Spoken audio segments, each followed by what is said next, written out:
Sabe, a gente usa a internet todo santo dia, mas já parou para pensar como ela realmente funciona? Não é mágica, não. Na verdade, é tudo baseado num conjunto de regras, uns acordos geniais que fazem o mundo inteiro conversar. Bora desvendar esses segredos juntos? Pensa só, como é que uma mensagem, um vídeo, um simples e-mail cruza o mundo em tipo um piscar de olhos? Essa é a grande pergunta e é exatamente isso que a gente vai desvendar aqui. E a resposta para essa pergunta toda começa com uma única palavra: protocolo. Imagina que é tipo uma língua que todos os computadores concordam em falar, um conjunto de regras. Sem isso, seria uma bagunça total, ninguém se entenderia. É como se fosse o aperto de mão digital que dá o oi para qualquer conversa na rede. E qual é essa língua padrão da internet? Bom, é um conjunto de protocolos que tem o nome TCP/IP. E o legal é que todo mundo fala essa língua. Não importa se é um celular de uma marca, um computador de outra, com qualquer sistema operacional. É tipo o Esperanto do mundo digital. É o que garante que um smartphone aqui no Brasil consiga conversar com um servidor lá no Japão sem problema nenhum. Ok, então, para a gente entender como a internet funciona na prática, primeiro a gente precisa dar uma olhada no projeto ideal, sabe? A planta perfeita, o plano teórico. E esse plano tem um nome: é o modelo OSI. Então, o que é esse tal de modelo OSI? É um guia, um conceito, dividido em 7 camadas. E aqui está o pulo do gato. Ele não é o que a gente usa no dia a dia, na internet de verdade. Pensa nele como um modelo de livro, a teoria. É a lista de verificação de tudo o que deveria acontecer para a comunicação ser, assim, perfeita. Olha só as 7 camadas aí. A melhor forma de pensar nisso é como se a gente estivesse preparando um pacote para enviar. Lá no topo, na camada 7, a aplicação, é onde a gente escreve a nossa mensagem. Aí, descendo, a camada de apresentação traduz e criptografa tudo para ninguém bisbilhotar. A de transporte, camada 4, se certifica de que o pacote vai chegar inteirinho, sem nada faltando. Na camada de rede, a gente coloca o endereço global, tipo o CEP da cidade. A camada de enlace de dados bota o endereço local, que seria o número do apartamento. E por último, lá embaixo, a camada física transforma tudo em sinais elétricos para viajar pelos cabos. Cada camada vai adicionando uma etiquetinha, uma instrução. Beleza, essa foi a teoria, o mundo ideal das 7 camadas. Mas e na vida real? Como é que a internet realmente funciona? É aí que entra o verdadeiro protagonista da história, o modelo TCP/IP. E olha que interessante essa comparação. De um lado, o OSI, com suas 7 camadas teóricas, todo certinho. Do outro, o TCP/IP, que simplifica tudo em 4 camadas que, olha, funcionam que uma beleza.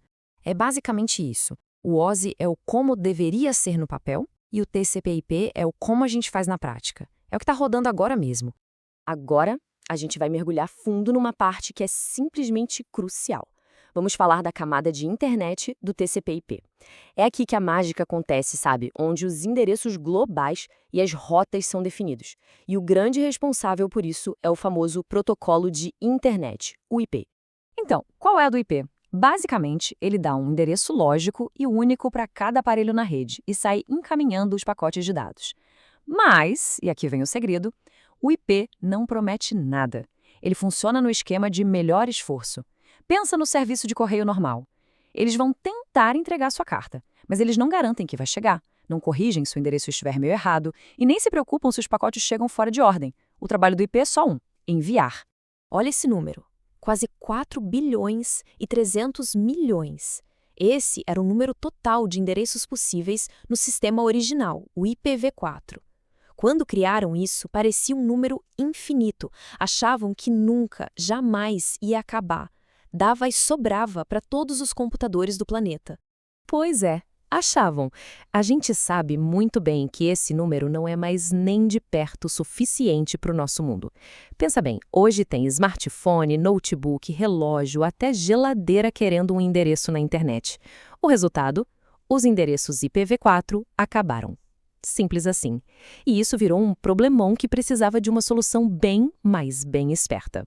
E a solução genial que salvou todo mundo e que a maioria das pessoas usa todo dia sem nem saber, se chama NAT. O que o NAT faz? Ele permite que todos os aparelhos aí na sua casa ou no escritório, o computador, o celular, a TV, compartilhem um único endereço IP público. A analogia perfeita é a de um prédio. O prédio tem um endereço só na rua, mas o porteiro, que seria o NAT, sabe exatamente para qual apartamento cada encomenda vai. E o NAT faz essa mágica usando faixas de endereços que são privados. Sabe quando a gente mexe nas configurações do roteador e vê um endereço tipo 192.168. Alguma coisa ponto algo? É exatamente isso. Esses endereços só valem aí dentro da sua casa, da sua rede local. Eles não funcionam na internet lá fora. É o seu roteador que faz o trabalho de traduzir o seu endereço privado interno para o endereço público que todo mundo vê. Mas olha, o NAT foi uma solução incrível, um quebra-galho genial. A solução de verdade para o longo prazo é o IPv6. Aqui a coisa fica séria. A gente pula de um endereço de 32 bits para um de 128.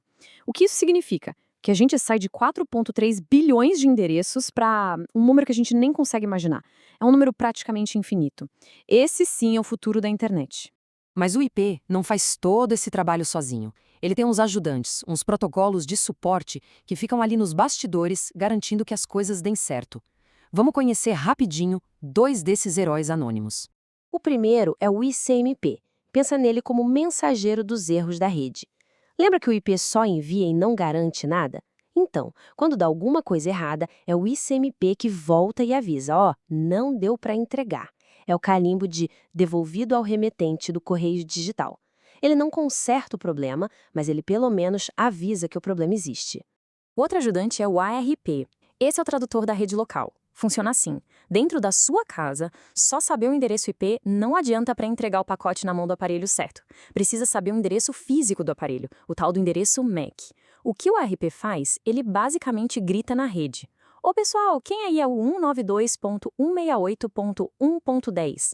E aí o aparelho certo levanta a mão e fala, sou eu, respondendo com o endereço físico dele. Aí sim a entrega final acontece. Então, para a gente fechar e não esquecer mais, modelo OSI é a teoria, as 7 camadas bonitinhas no papel. TCP/IP é a realidade, as 4 camadas que fazem a internet rodar.